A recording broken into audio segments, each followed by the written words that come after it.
There's just so much more content, but with more content comes more noise. At one point, it got so bad with us that around 90% of the game submissions we were seeing were Gorilla Tag similar games. Discovery is no longer an afterthought and is one of the major challenges for VR developers today. Today, I'm joined by Shane Harris, founder and CEO of SideQuest, and Tetiana, head of content and discovery marketing at SideQuest and the creator behind Discover Tatiana. They sit right at the intersection of VR developers, storefronts, creators, and the actual system that decide what gets seen. Launch alone just doesn't cut it anymore. Quality doesn't guarantee visibility. We get into what changed, what Meta got right early on, and why the old playbook for VR success does not work the same way anymore. They made VR really accessible from the point of price. Anybody could just pick it up and get in. We also unpack how SideQuest is changing from a Quest adjacent tool into something much broader. SideQuest has become that place. Users can literally have access to all the information there's available about that app from the stores on a single page and make an informed decision about that game. We then open up the conversation even further into where VR might be heading next and what developers should be building for it if they are thinking beyond the next launch. I think that the frame is going to be a catalyst for change in VR. We're going to see bridges built between traditional gaming and VR gaming. And by the end, both Shane and Tetiana leave developers with two very different but very practical lenses, built for where hardware is going and built for how attention works now. The best advice I could give is to think about some practical things that developers could do is to design games. But before we get into it, I wanted to remind you that if you don't have the time to watch the full interview and want to learn from other founders and creatives at the intersection between XR and AI, you should definitely check out the XR AI Spotlight newsletter. By subscribing, you will get weekly interviews like this directly in your inbox and access to a list of tools and apps that allow you to experience Gaussian splatting in VR, on Quest, and Vision Pro. Just check the first link in the show description. And now, let's roll the title and welcome Shane and Tetiana under the spotlight.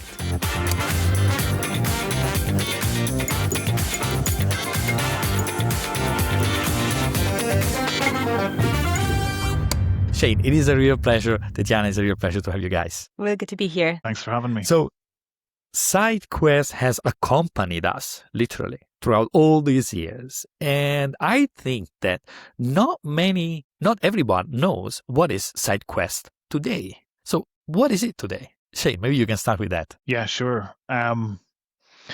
It's been a tumultuous few years, let's say, in virtual reality. We've kind of had ups and downs, but I'm pretty confident when I say that SideQuest has kind of hung true throughout it all as that central resource for developers to kind of find their start in the industry, right? I think in the early years, strict curation was kind of the biggest reason why developers would come to SideQuest and would start off with us. But since, in recent years, it's become more diverse, right?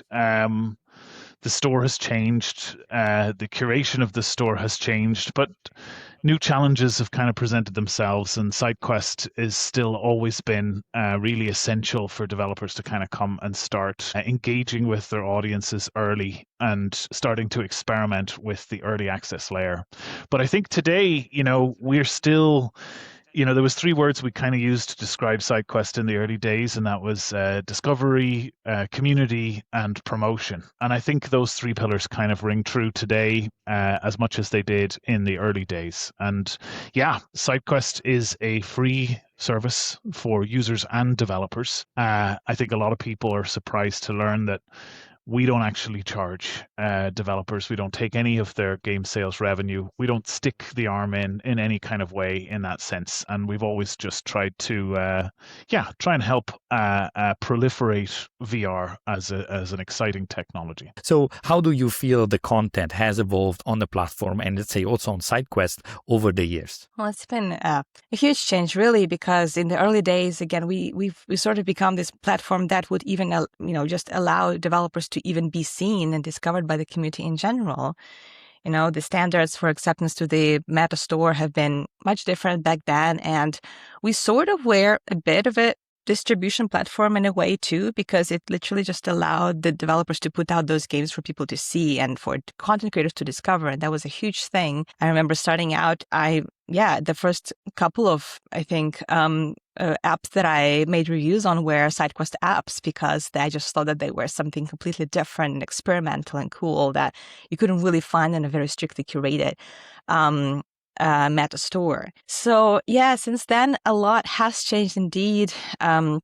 Like with the rules on meta changing and with our platform also expanding and transforming to follow this flow. It's definitely a ball for content creators because there's just so much more content. But with more content comes more noise. I guess we'll talk a little bit more about that later. So yeah, it's a double-edged sword. It's become really, really saturated in terms of content and games, but it has its drawbacks too for both developers and content creators alike. And because especially when we're talking about saturation, one of the important role is this curation aspect, right? Because there is on one side curation, there is on another side aggregation. Yeah. So how does, Shane, when it comes to SideQuest, what are you doing? How are you tackling this challenge? That's an interesting question. I think in the very early days, we kind of very heavily relied on user curation of content. But as things have evolved and as it has become more saturated, we have started to dip a little bit more into our own curation and starting to look at the numbers and look at what people like. And Tetiana's actually been really essential in that effort. Over this last year, especially, we've been taking a lot of putting a lot of attention really into where people spend time on and trying to give them the things that they want more, right? Which is, I guess, essentially the positive side of curation. The strict store curation that had always been there from the start with Meta, it's always had an air of uncertainty and, it's kind of a black box, I think is what a lot of developers would have described it as. But I think that we've kind of taken a more positive approach to curation and literally done what I think most platforms should do and just try to give people what they want. But we still have a huge amount of user curation. And I think that it's important to keep that. And I would say, I mean, apart from some of our surfaces like the homepage and some other areas, user curation still drives everything. What the users like, what they do, what they download, what they rate, and what they review is essentially what drives where the games end up and how they're displayed. And in the last 6 months, we've been rolling out features we've been developing for a little while now that start to pull in more data sources, ratings and reviews from other platforms like Steam and Meta directly onto SideQuest, really kind of giving people that one-stop shop, that all-in-one kind of picture on what's going on. Mm-hmm. And that's another interesting thing, right? Because I think that many often SideQuest is even just associated with Quest. But based on what you're saying, that's not the case anymore. So maybe, Tatiana, how does that work? This aggregation aspect, for example, with Steam, as Shane has said. Yeah, so it actually works in a really cool way from the user perspective. I've been using that a lot more in just my daily browsing because, if you think about it, there hasn't really been a place where you could look at and compare different versions of one and the same app that exist on multiple platforms. So right now, SideQuest has become that place. And the information that we kind of aggregate from the Meta Store and the SteamVR app listings and even our own SideQuest listing, if the developers have that, are now shown on a single page where users can literally have access to all the information that's available about that app from the stores on a single page and make an informed decision about that game. So like Shane said, you can look at the reviews. I've seen, the side-by-side comparison of one and the same game having stellar reviews on Steam, but maybe it hasn't been ported so well to Meta. And if for a user who maybe has a PC VR already set up, it doesn't make that much of a difference whether they play on standalone or PC. That makes a huge difference. Same with, if you're able to see which game is on sale, it instantly can tip the scale on towards one platform Hitman recently was on sale for only $3 from the original like 25 or 30 or something, and only on Steam, but not on Meta. So things like this really makes it so easy to find just a really good deal or a much higher quality version of the app. And of course, reviews, right? So you can see what people say about each one of them right from the same page. So this really has, I think, been one of the biggest transformations of this platform from just a discovery platform for meta apps and some sideload content that you can't find maybe on Meta Store to really the ultimate place where you can find anything VR related. So as a user, I don't even see why I would need to go to one or the other if everything is already here. Yeah, so also to clarify, right? So you brought up a good example where there were two ratings, two reviews, that one is maybe better on one platform over another, for example. Now, do you show them both ratings at the same time on the page? Is that what happens? So Steam rating or Quest rating, something like this? Yeah, so there is a flexibility to see the individual ratings per platform, but there's also an average rating that's been shown. So they get to have like bird's eye view on the app, or they get to select which specific store information they want to look at. So they have that choice. So discovery, I think this is like one of the key words that came back year after year after year. And there is one thing before going into maybe more a developer side of the story, right? When we think about discovery, what you are seeing, because SideQuest also runs inside the headset, right? But there is also an app, for example, that you can download on your computer. There is also like a web interface, I believe. So there are different ways in which you can interface and start discovering. What have you seen over the years, maybe more recently? Are people discovering content directly in the headset in SideQuest? They are going on the app. Can you tell us a little bit what happens from the user side? Shane, you want to take it? Me? Yeah, sure. Yeah, I mean, things have evolved quite a lot over the years, right? I don't even know if people remember it now at this point, right? But AppLab was a thing for a little while there. And that was kind of an intermediary in terms of where Meta's position was. And believe it or not, it was actually something that I originally worked with Chris Pruitt on, and many of the suggestions I made maybe a year or so before ended up becoming essentially what AppLab was when it released. But I think, I mean, we've been just about trying to enable it as much as possible, right? Trying to bring users and developers together as much as possible, and kind of constantly working in the background to see if there's a better way that we can do that. So we started out with a desktop app. That was our very first position. Connect your headset to your PC and you get access to everything. So we started out with our desktop app, and that was really the only way people could originally access content on SideQuest. We kind of pushed forward from there. We have actually a mobile app on the Google Play Store people could use for a while. Worked the same, right? Just trying to make it so people without a PC could access stuff. Then we developed and deployed an app inside the headset, which, apart from the initial sideloading, was able to create discovery without the need for sideloading then after that, right? And then, the very latest version that we've released actually just in the last 6 months is sideloading directly from our website without the need for any app at all. And I guess really what that represents is a journey for us behind the scenes where we're just continually trying to innovate in ways that enables more access and gives people better and easier ways, right? We've always been sitting in this position where kind of sideloading is our bread and butter, right? And we firmly believe in that as a facility for people to be able to access whatever they want, right? It's their equipment, it's their hardware.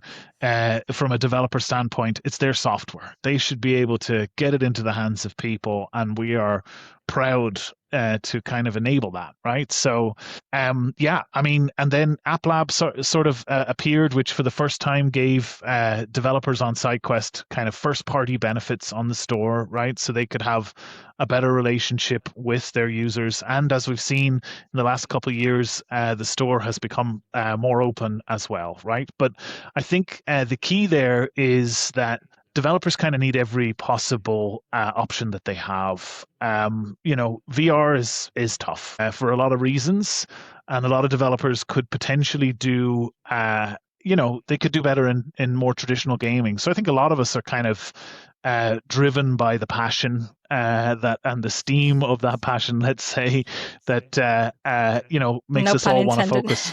No pun intended. Yeah, exactly. But yeah, I think as many possible options as they can get to help them find more users, find more of an audience. And, over the years, I've had many messages from developers reaching out and saying, you featured us on your homepage one day and our installs went up 1,000-fold Mhm. overnight. And, those are really the rewarding kind of bits of feedback that you get, right? And I think for us, it's interesting, right? Because we talk about Steam and how we're kind of pushing into that, but actually, it's always been something that's been side by side, right? Ever since standalone kind of started, it was really where everybody was focusing on, and even for a while there, we were kind of neck and neck with Steam in terms of the number of VR releases.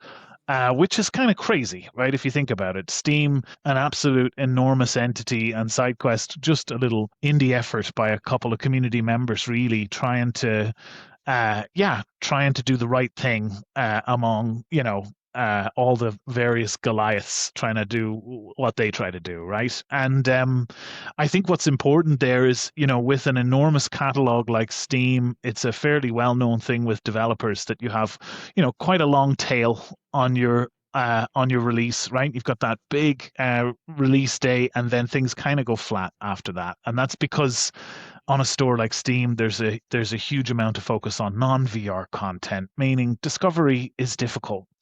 And yeah, I mean, I think for us here at SideQuest today and always, really, we want to be that central place that focuses entirely on VR that people come to because they want just VR, right? And yeah, we're excited now to be able to help people find more traffic beyond even just Meta. And yeah, I'm sure we're going to talk about it, right? But the upcoming Steam Frame, pretty exciting device, I think, for a lot of different reasons. As a consumer, super pumped to have something that's going to be standalone and have so much interoperability and be able to run Android content and PC content and PC VR content and pancake games and doing all of this stuff in one. So I think it's the right time, right? We're going to see, I think, a resurgence of PC VR because of this new device. And I think everybody recognizes that, even Meta, right? We've seen some distinct changes in their behavior in the last few months that suggest that maybe they're actually going to take this space a little bit more seriously than they have over the last maybe 18 months to 2 years. So, Tetiana, since you also mentioned that you were, let's say, involved heavily in this curation process, right? Like, in your view, what is that you think Meta did right when it was about this early Quest ecosystem? Because we hear a lot of things that, of course, make things complicated, and then we have this app lab, then it disappeared, then and there is a lot of, I think, common agreement that things could have been done differently. And I think that's fair to say. But I was curious also, what do you think was if there was anything that you feel like they did right? Well, I still remember what an exciting time it was back then to get, a VR headset for the very first time and to not feel like you're breaking the bank. Yeah, they made VR really accessible from the point of price. It was such an easy entry point and was super user-friendly. Anybody could just pick it up and get in. And because of how different their store was back then, very well curated, finding really good games was really easy, but also there weren't that many. So it didn't feel like you're gonna have to shovel through like thousands and thousands of apps. I feel like it was easier to find them. From the content creator perspective, because there are fewer of them, pretty much any time a new game would come out, all the content creators in the community would make a video about it. So there's so much content, so many reviews, like so much information to go off of. It was a really exciting time, and Meta did this very strong early content push that really made a difference and built a lot of excitement and hype around it. The experiences were polished and the store was curated. But so we all felt like, okay, VR is working. This is the future. We are so excited to see what's going to happen next. But yeah, back then, I guess for developers to get on a store pretty much equaled success. Like there was this rhetoric of, as long as you make it on the official store, you pretty much made it. You're going to be making so much money. You're going to be making, you're going to be having all this community. So that was a real milestone that pretty much established those companies. in the VR field and the industry, but it's just not like that anymore. And we've all seen it. And that is partially, what our mission here is, to help with that discovery, because it's just completely different, barriers and way, way more competition. Yeah, over the years, like they are not focusing on the curation anymore as they did before. And pretty much discovery now for apps depends very much on external traffic, on different content creators, on the hype that's being built outside of the store, social media platforms, TikTok, shorts that go viral, communities, just the building that loyal community, and places like SideQuest is obviously a part of that too. Launch alone just doesn't cut it anymore, and quality doesn't guarantee visibility, unfortunately, for so many apps and content creators like myself, kind of becoming not just reviewers, but almost like filters, because there's so many experiences that we just cannot do anymore, even though there's tens of emails coming every day with developers asking for reviews and offering keys. And, it's always been the case, but the volume is just so large that it's always breaking my heart as a content creator that I'm unable to help these developers.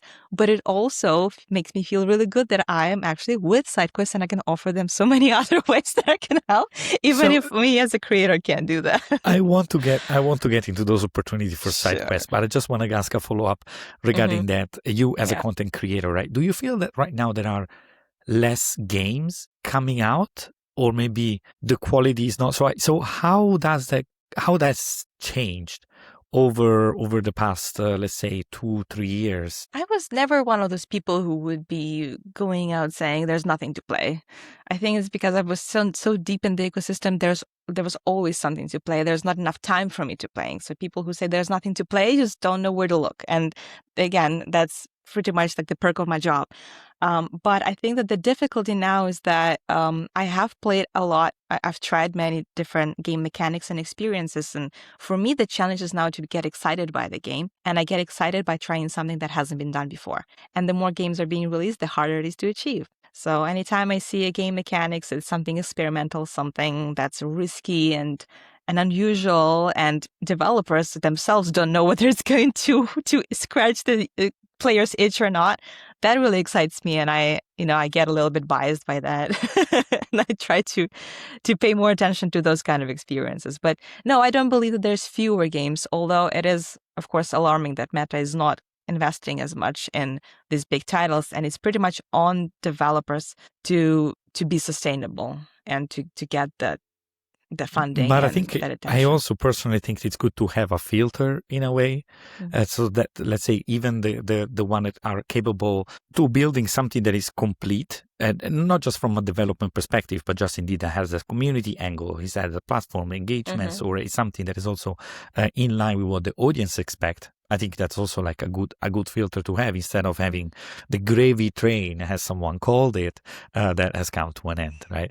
So in that sense, I agree. But there is also another, you brought up about the fact that as a content creator, you get a lot of emails, and I imagine that SideQuest receives a lot of requests. Hey, can you feature? Hey, we are launching this. Shane, how do you go about selecting? And once that selection happen, how do you go and decide how you can help, what you can help? Do you have, I don't know, packages or conversations that you have standards to help these developers push and launch their games? Yeah.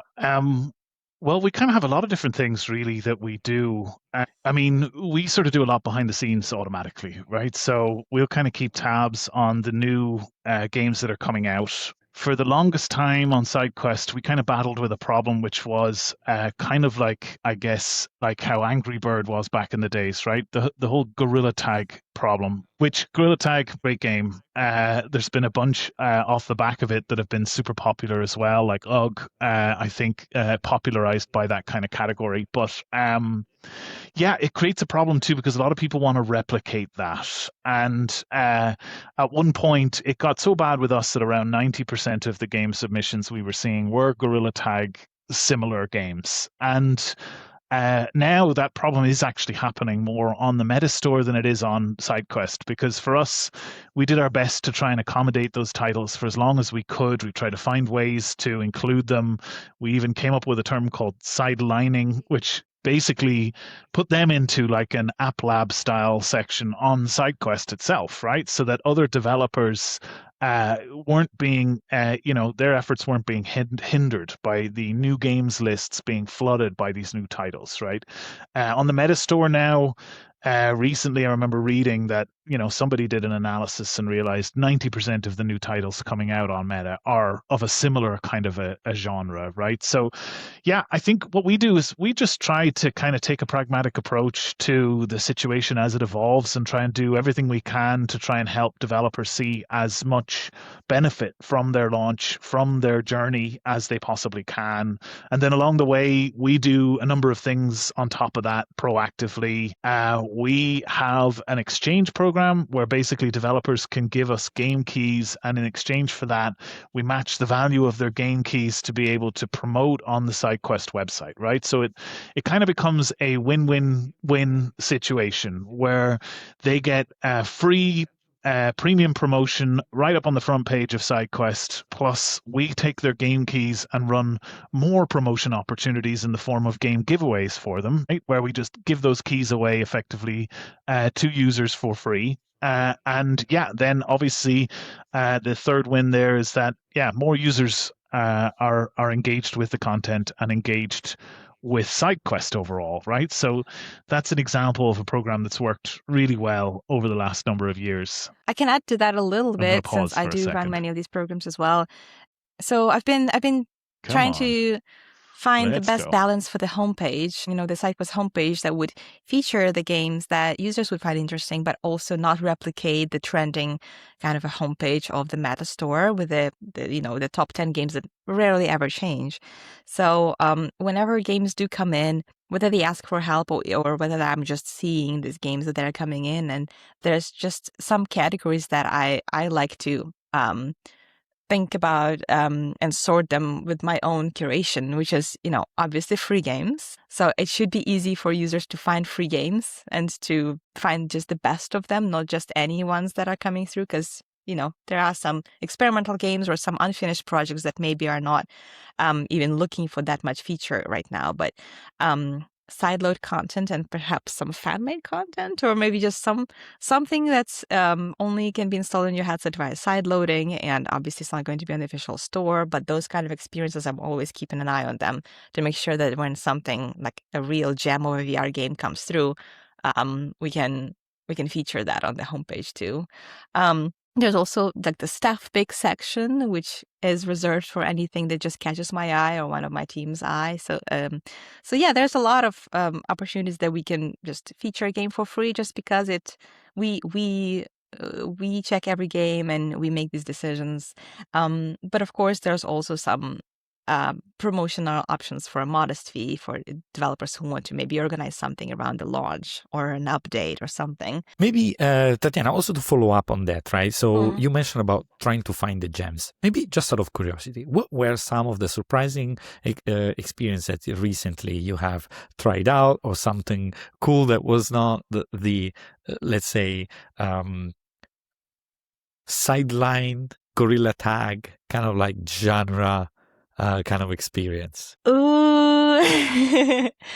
Okay, let me think. What was that? There were some things would surprise me. That wasn't very recent, but it did make me very, very, I was very, very impressed by that. It was an app called Descartes XR. Perhaps you've heard of that already. Yes. Yes. So the app that essentially uses AI to create filters, like AI generated filters for your reality in mixed reality, which was a sideload only app. And I couldn't believe it that it worked so quickly. So, with such little latency for real-time AI generation, I thought that was a really amazing app for how it works.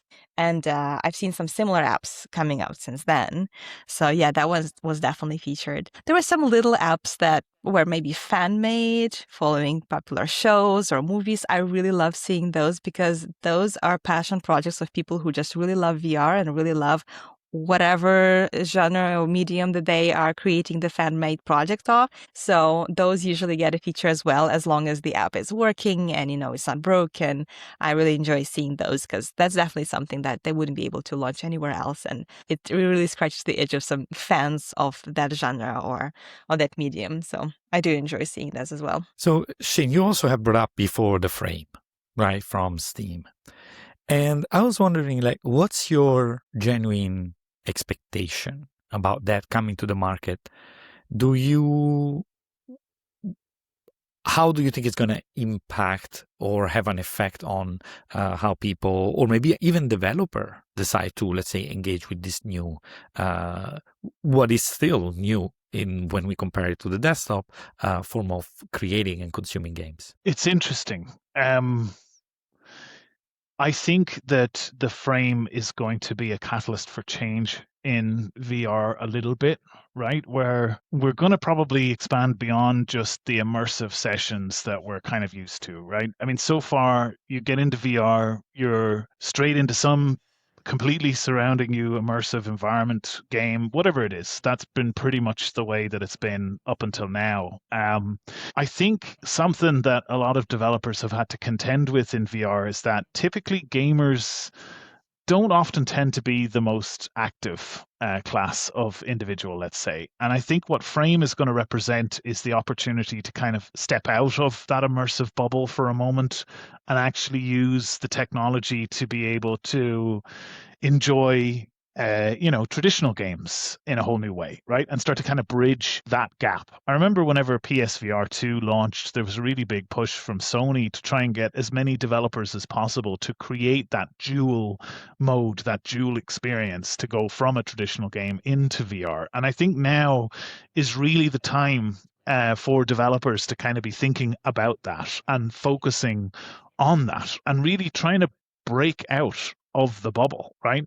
I think that this is potentially what Frame will do, both for kind of user mind share, for how people think about traditional gaming, how traditional gamers think about VR, right? Because I think in a lot of ways, traditional gamers have kind of discounted VR as maybe more of a gimmick. But now we're going to see bridges built between traditional gaming and VR gaming. We're going to see people jump out of an intense immersive session, take a seat on their sofa and sit and play the games that they've played for years. And then when they're ready, jump back into something else, right? So it's going to be this transitional flow of experience and more reason to kind of stay in the headset longer, I guess, right? Where you can go from, and honestly, it's not just Frame. I think between Apple Vision Pro, which, it hasn't done as well as I'm sure Apple wanted, but it's made waves in terms of how it's brought that entire store ecosystem at your fingerprints in a VR environment, right? Android XR kind of going in the same direction of bridging normal 2D apps with a VR experience and giving you that massive collection. And I think Frame is going to be probably the most successful attempt at that. Yeah, because let's not forget that one of the way that Steam has positioned it is also like you can use it to replace your screen, right? And just have then this massive, let's say, playground in front of you and bring it with you anywhere, right? So this is also one of the premise. That's also why it's not just for the immersive games, but then you can use it. So maybe I'm curious, right? Because Tetiana, I've seen that you have a pretty interesting mug right now. Would you play Expedition 33, for example, on a huge screen? How would you feel about it? Because still, right, sometimes playing games is also like, and I admit it as myself, I was like, I just want to sit on the couch and maybe I want my son to watch along because we're playing Spider-Man, and then maybe I give him over the controller. And that's a reality. That's something that I'm not sure that's going to happen when it turns into also that social experience.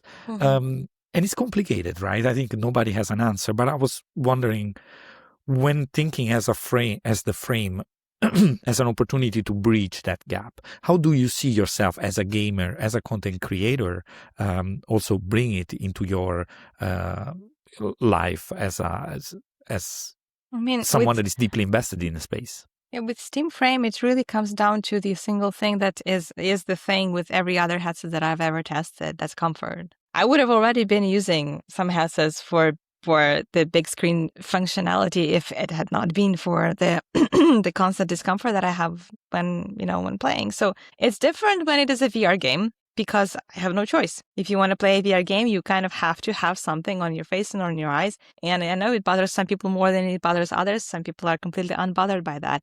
I am, and I'm sure I'm not the only one. So I do love VR enough to still get over that, and of course invest in mods and make sure that my experience is as comfortable as it can be. But I am invested in that, right? With Steam Frame, it's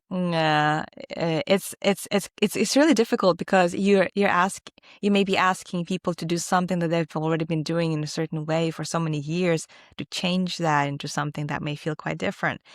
And that's probably the reason why not as many people are doing that already, even though, some headsets already have that functionality. So it's hard to answer that question because I will not know until I try. I really want it to be that experience the way I imagine it, because I have seen some positive signals from people who have tested these units already.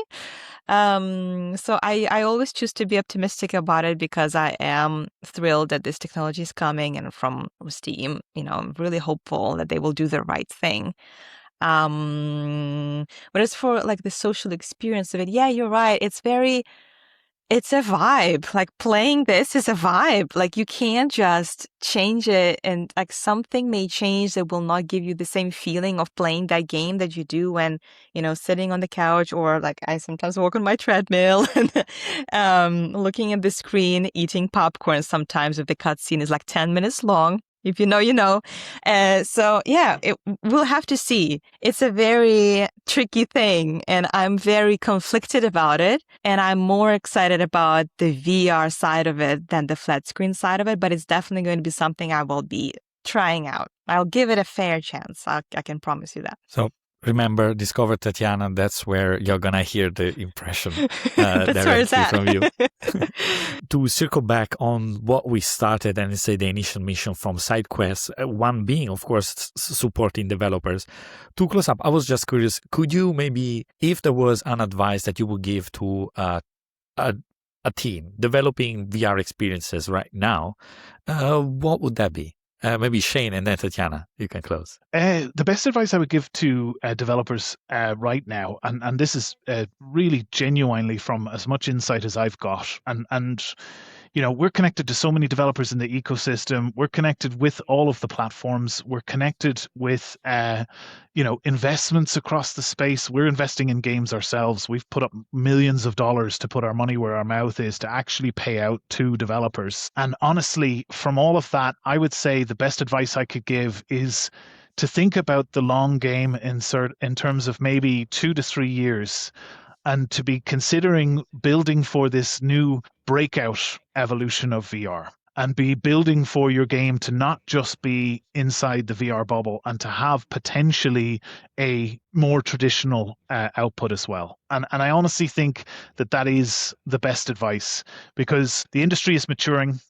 It isn't the golden age anymore. We do have to work a little bit harder. We need to kind of get past this stage of tech demos in order to continue to engage the wider audience. And honestly, the content that does the best on SideQuest, and always has, is the content that involves passion projects, fan-made content.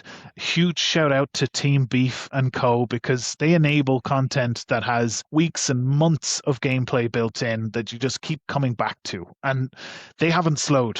Despite anything else, they're still pumping stuff out. Outfits like Flat to VR and everywhere else, that's kind of where the future is going to be. But it's bi-directional. It's VR to flat as well. And that's really where the future is going to lie. All the hardware is shifting in that direction. So if you're thinking about that now, today, that's going to give you the best possible chance for the future. Tatiana, what do you think? What can you add? Those are excellent points. I think I will just add, for the short term, maybe some practical things that developers could do right now is to design games for discovery. So build the discovery into the design of the games. build. And now you need to give us watchable, some examples. or build watchable moments, build shareable moments. So when designing a game, just think: is there something that could be presented as exciting and shareable and watchable outside of the game that people would want to try then after seeing something like that? Don't just assume that launch is equals discovery. Launch doesn't equal discovery. And of course, just build ahead, and marketing and visibility and community building should happen way, way, way before the game is even launched. If you just starting it now in the launch week, you already failed. So that's just a practical advice, something I've seen talking to so many developers. But everything that Shane said is absolutely correct too. But this is more on a short term. Yeah, Absolutely. I can follow up with that actually. A great example of that is a game that we actually invested in called Deadly Delivery, right? It's built to be shared. Yeah. Despite the struggles in VR over the last kind of year to 2 years, it did fantastic with its launch over Christmas, and that's for this exact reason. It's made to be shared, it's made to be social, it's made to create those funny situations that go viral, right? And absolutely, it's a hugely important thing. Shout out to Flathead Studios. They started on SideQuest. I always kind of had an eye for them, and we came full circle when we invested in their game as well. So, you want to get seen. It's not about the golden age where everybody's got a huge share of discovery. Now, you've got to try and prove yourself and try and stand out among the rest. Guys, thank you very much. It was a pleasure. Go back to SideQuest and check out the games. The Curation, as you have seen, is awesome. So thank you very much, guys, for being here. Thanks so much for having us. Thank you. Thank you very much for listening in. If you like the show, remember to leave a rating on Spotify, Apple Podcasts, or a thumbs up on YouTube. It really helps me keep doing this and shine the spotlights on the greatest founders and makers, pushing the boundaries of XR and AI. Also, make sure to check out the show page xraispotlight.com, where you can find more conversation like this one. Till next time.